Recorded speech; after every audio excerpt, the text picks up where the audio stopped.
حضرت امام حسن حضرت حسین کے سگے اور بڑے بھائی کے بارے میں ہے کہ انہوں نے 70 شادی یا 120 شادی کی تھی، اور کثرت سے یعنی خوب طلاقیں بھی دیتے تھے، نکاح بھی کرتے تھے۔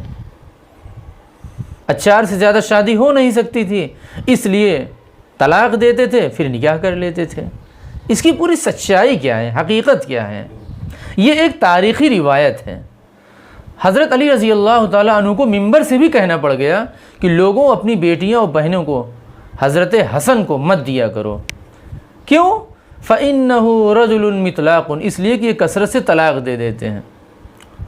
اور وہ پورا جو قول ہے حضرت علی کا، وَقَالَ عَلِيٌّ يَا أَهْلَ الْعِرَاقِ أَوْ يَا أَهْلَ الْكُوفَةِ لَا تُزَوِّجُوا حَسَنًا فَإِنَّهُ رَجُلٌ مِطْلَاقٌ مَا زَالَ الْحَسَنُ يَتَزَوَّجُ وَيُطَلِّقُ حَتَّى حَسِبْتَ أَن يَكُونَ عَدَاوَةً فِي الْقَبَائِلِ، اگر اس طرح یہ کرتے رہیں حضرت حسن، تب تو خاندان میں جھگڑے کا ایک ذریعہ بن جائیں گے۔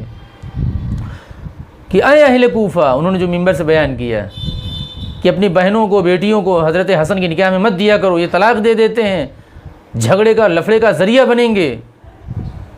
اب منبر سے آگے بیان فرمایا، کیوں؟ حضرت حسن تو مانتے ہی تھے اپنے والد صاحب کی بات، لیکن لوگ نہیں مانتے تھے، لوگوں کو بتانا مقصد تھا، اس لیے حضرت جو ہے باقاعدہ منبر سے آگے بیان فرمایا۔ اور یہ کہاں لکھا ہے؟ مصنف ابن ابی شیبہ، اور کتب شیعہ کے اندر بھی ہے، جو بڑی کتابیں مراجع ہیں، مصادر کے درجہ ہیں۔ امام زین العابدین کے سند سے باقاعدہ یہ چیز ثابت ہے، مصنف ابن ابی شیبہ کی جلد 4 میں اور صفحہ 187 کے اندر ہے، باب من کرہ الطلاق من غیر ریبۃ۔ اور تاریخ دمشق کے اندر بھی ہے، البدایہ والنہایہ میں بھی ہے، امام ذہبی میں بیان کیا ہے، امام ابن ابی شیبہ نے تو بیان کیا ہی ہے، علامہ مزی نے بیان کیا، علامہ ابن سعد نے، علامہ کلینی کی کتاب الکافی جو بخاری کا درجہ رکھتی ہے شیعوں کے یہاں، اس کے اندر بھی یہ واقعہ موجود ہے۔ لیکن پھر بھی ایک شخص کھڑا ہو گیا حضرت علی کے منع کرنے کے باوجود بھی کہ تم شادی مت کیا کرو اپنی بہنوں سے، بیٹیوں سے، ایک شخص فقام رجل پھر بھی کھڑا ہو گیا۔ دلچسپ بات ہے، بلا واللہ لننکحنہ، نہیں، خدا کی قسم ہم پھر بھی کریں گے۔ کیوں؟ فَإِنَّهُ ابن رسول اللہ صلی اللہ علیہ وسلم و ابن فاطمہ، اس لیے کہ اللہ کے نبی صلی اللہ علیہ وسلم کو صاحبزادے ہیں، ان کے خاندان کے شخص ہیں، تاکہ ہمارے اندر بھی خاندان نبوت کا کچھ نہ کچھ لائٹ آ جائے، ہم بھی کل قیامت والے دن ہمارا بھی جو ہے نام کس میں ہو جائے؟ خاندان نبی میں ہو جائے۔ ہم پھر بھی کریں گے، چاہے یہ طلاق دیں گے تب بھی کریں گے۔ فَإِنْ أَعْجَبَتْهُ أَمْسَكَ، اگر ان کو اچھا لگے گا رکھ لیں گے، طلاق نہیں دیں گے۔ وَإِنْ كَرِهَ، اگر ان کو اچھا نہیں لگے گا طلق، طلاق دے دیں، ہم کو کوئی اعتراض نہیں ہے۔ ہم خاندان نبی سے جڑنے کے لیے، بلڈ ریلیشن اللہ کے نبی سے قائم کرنے کے لیے ہم نکاح پھر بھی کریں گے، بھلے آپ منع کر رہے ہیں۔ یہ ہے پورا واقعہ۔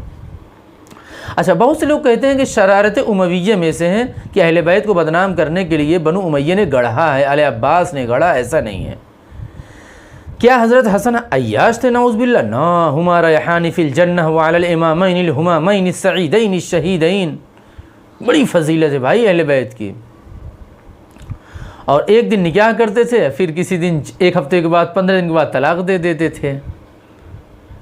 اچھا، شیعہ کے یہاں نکاح متع جائز ہے، بلکہ ثواب ہے، فلاح دارین ہے، ثواب دارین ہے، تو پھر امام حسن پر بہت زیادہ جذباتی ہونے کی ضرورت بالکل نہیں۔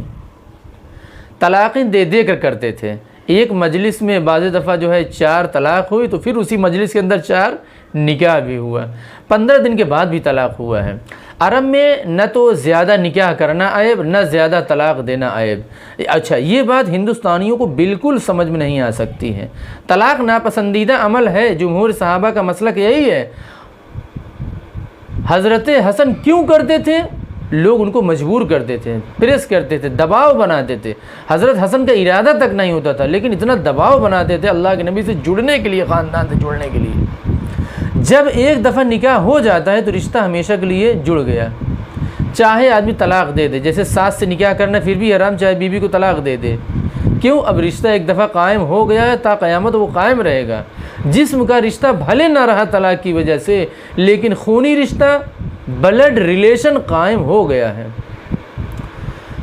یہ فلسفہ صرف اس کو سمجھ میں آئے گا جو کسی بڑے خاندان سے جڑنے کا ارادہ کرتا ہوگا۔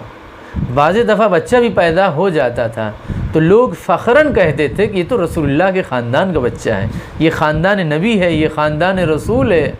بس آپ شادی کر لیں، بھلے طلاق دے دیجیے گا، اور بچہ جب پیدا ہو جائے گا تو اس میں دقت کی کیا بات ہے؟